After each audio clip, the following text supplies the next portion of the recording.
প্রতিহত করতে হবে মাদক ব্যবসায়ীদেরকে। প্রতিটা জেলায়, প্রতিটা থানায়, প্রত্যেকটা পাড়া মহল্লায় এইভাবে জনসম্মুখে এনে উপযুক্ত শাস্তি দিয়ে প্রশাসনের হাতে উঠিয়ে দিতে হবে। শুরু হয়েছে বাংলাদেশের প্রতিটা জেলায় মাদক অভিযান। এইভাবে আপনি আমি রুখে না দাঁড়ালে ধ্বংস হয়ে যাবে আমাদের যুব সমাজ, ধ্বংস হয়ে যাবে আপনার আমার ছেলের ভবিষ্যৎ। যেই যেখানে আছি সেখান থেকেই আওয়াজ তুলুন, বাংলাদেশ হতে হবে মাদক মুক্ত।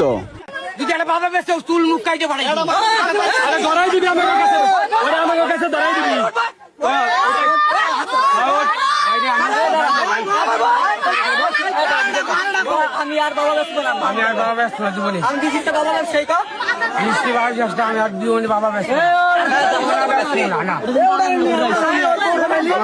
অতি শীঘ্রই নোয়াখালী বেগমগঞ্জকে মাদক মুক্ত করতে আসুন আমরা সবাই সংঘবদ্ধ হই, আর নোয়াখালী বেগমগঞ্জকে করি মাদক মুক্ত। মাদকের বিরুদ্ধে লড়াই, মাদকের বিরুদ্ধে লড়াই, মার মার মার মার মার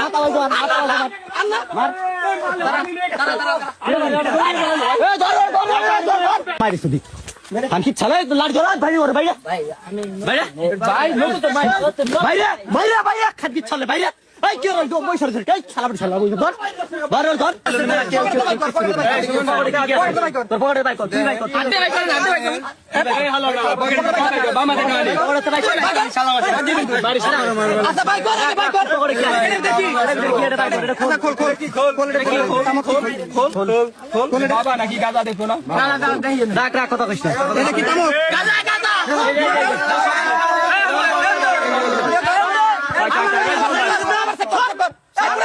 ব্রাহ্মণকান্দা গ্রামে মাদক মুক্ত হবে, এজন্য আমরা যারা মাদক কারবারি আছে তাদেরকে বাড়ি বাড়ি যে হুঁশিয়ার করতেছি, ব্রাহ্মণকান্দা গ্রামে কোনো মাদক চলবে না।